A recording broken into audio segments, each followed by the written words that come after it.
বৃষ্টির মতো পড়ছিল ইট। সংঘাত থামাতে দৌড়ে গেলেন ইওনো। সাতক্ষীরার শ্যামনগরে বিএনপির দুই পক্ষের মধ্যে তখন রীতিমতো ইটের বৃষ্টি চলছে। সড়কের দুই প্রান্তে অবস্থান নিয়ে প্রতিপক্ষকে ঘায়েল করতে মত্ত উভয় পক্ষ।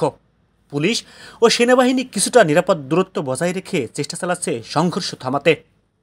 এরই মধ্যে গাড়ি থেকে নেমে জ্যাকেট কিংবা হেলমেট ছাড়াই দৌড়ে উভয় পক্ষের মাঝখানে চলে গেছেন শ্যামনগর উপজেলা নির্বাহী কর্মকর্তা রনি খাতুন। তার এমন উপস্থিতি চমকে দিয়েছে সবাইকে। তার এমন সাহসিকতাপূর্ণ ভূমিকার জন্য সাধারণ মানুষসহ বিদ্যমান দুই পক্ষ রীতিমতো তার প্রশংসায় পঞ্চমুখ। বুধবার 22শে জানুয়ারি বিকেল 5টার দিকে এ ঘটনা ঘটে।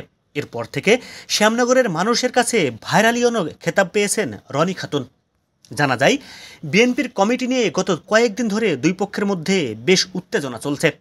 উপজেলা বিএনপির বিলুপ্ত কমিটির সভাপতি আব্দুল ওয়াহেদপন্থী নেতাকর্মীদের সঙ্গে সাধারণ সম্পাদক সুলাইমানপন্থীদের দুই দফা সংঘর্ষ হয়েছে গত 19 ও 20শে জানুয়ারি।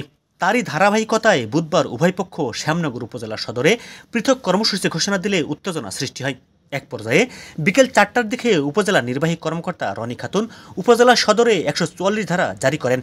এ সময় তার উপস্থিতিতে দুই পক্ষ কিছুটা নিবৃত হলে সেই সুযোগকে কাজে লাগিয়ে সহকারী কমিশনার ভূমি আব্দুল আল রিফাতকে সঙ্গে নিয়ে সেনাবাহিনী ও পুলিশের সহায়তায় উভয় পক্ষকে ঘটনাস্থল থেকে হটিয়ে দেন ইওনো।